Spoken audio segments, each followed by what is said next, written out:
Halo anak-anak, bagaimana kabarnya hari ini? Bapak harap anak-anak kami semua dalam keadaan sehat-sehat selalu. Baiklah anak-anak, seperti biasanya, sebelum kita memulai pembelajaran kita hari ini, mari kita awali dengan berdoa. Mari siapkan hati kita untuk berdoa. Berdoa dimulai. Dalam nama Bapa dan Putra dan Roh Kudus. Amin.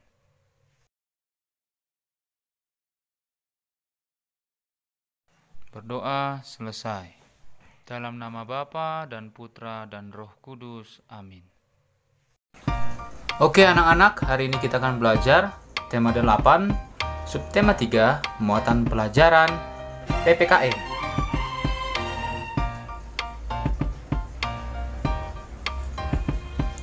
Menjelaskan manfaat dari keberagaman jenis usaha dalam masyarakat.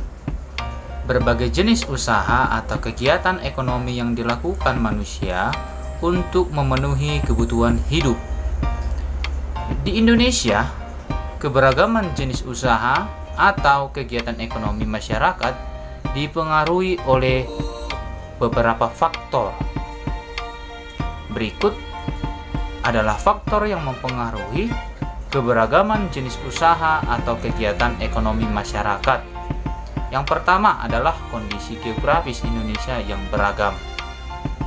Yang kedua, penyebaran sumber daya alam yang tidak merata. Yang ketiga, kebutuhan masyarakat itu dalam memenuhi kehidupan sehari-harinya berbeda-beda. Keberagaman jenis usaha di Indonesia memberikan manfaat bagi masyarakatnya karena setiap daerah dapat saling melengkapi kebutuhan masing-masing. Perbedaan jenis usaha mendorong masyarakat untuk dapat saling bekerja sama sehingga dapat memberikan keuntungan banyak pihak.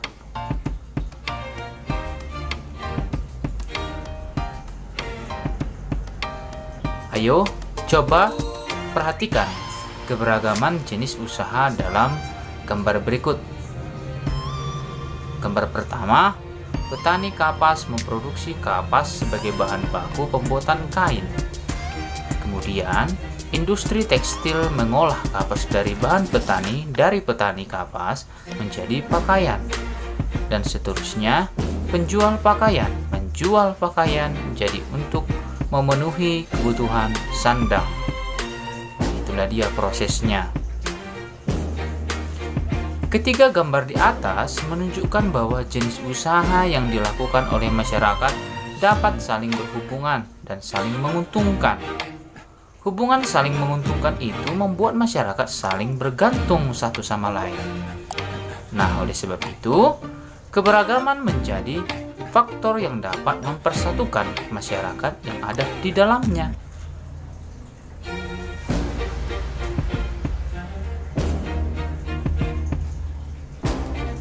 Berikut manfaat dari keberagaman jenis usaha dalam masyarakat. Nah, yang pertama, meningkatkan kesejahteraan masyarakat. Yang kedua, mempercepat proses pertumbuhan ekonomi. Yang ketiga, akan tersedianya semua kebutuhan barang dan juga jasa. Yang keempat, terciptanya lapangan kerja baru untuk masyarakat. Dan yang kelima, memudahkan masyarakat mendapatkan barang dan jasa. Sikap menghargai usaha atau pekerjaan orang lain. Berbagai jenis usaha dilakukan untuk memenuhi berbagai macam kebutuhan manusia, seperti sandang, pangan, dan papan. Untuk menjalankan usahanya, setiap jenis usaha memerlukan orang lain agar dapat terus beroperasi. Untuk menjaga hubungan tersebut tetap berlangsung, maka setiap orang harus membina hubungan baik satu sama lain. Nah, hal ini dapat dilakukan dengan cara menghargai pekerjaan orang lain. Nah, itu dia. Berikut ini adalah contoh cara menghargai usaha atau pekerjaan orang lain. Yang pertama, membayar ongkos angkutan umum sesuai aturan yang berlaku. Yang kedua, membayar upah pegawai tepat waktu. Yang ketiga, memberikan penghargaan atas pekerjaan atau usaha orang lain dengan mengucapkan pujian atau terima kasih. Yang keempat, melakukan persaingan secara sehat dengan memberikan kesempatan dan kepercayaan kepada orang lain.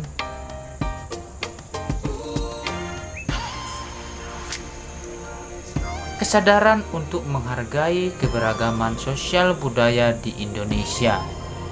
Anak-anak, keberagaman sosial budaya yang menjadi ciri khas dan kekayaan bangsa harus kita jaga bersama-sama ya, demi persatuan dan kesatuan Indonesia.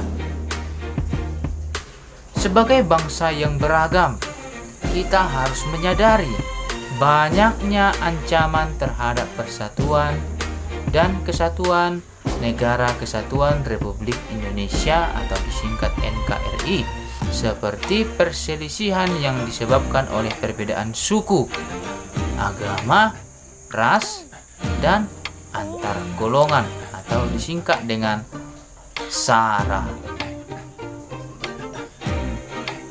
Ketika bangsa Indonesia tidak menyikapi keberagaman dengan bijaksana, maka kemungkinan terjadinya perselisihan dapat semakin besar. Contohnya, 1. Perselisihan antara suku Dayak dan Madura di Kalimantan Tengah. Yang kedua, perselisihan antara agama di Ambon tahun 1999. Yang ketiga, terjadinya perselisihan antara etnis pribumi dan etnis Tionghoa tahun 1998. Jika keberagaman yang ada kita pandang sebagai suatu kekayaan bangsa, tentunya perselisihan seperti itu akan dapat kita hindari. Berikut adalah sikap yang dapat kita kembangkan untuk menumbuh kembangkan rasa saling memahami dan menghargai dalam masyarakat. Apa itu? Yang pertama, yaitu mau berteman dan bekerja sama dengan siapapun tanpa memandang sukunya, rasnya, dan atau agamanya.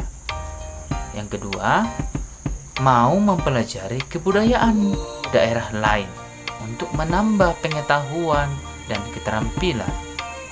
Yang ketiga, turut serta dalam upaya memelihara dan melestarikan budaya dari seluruh Indonesia.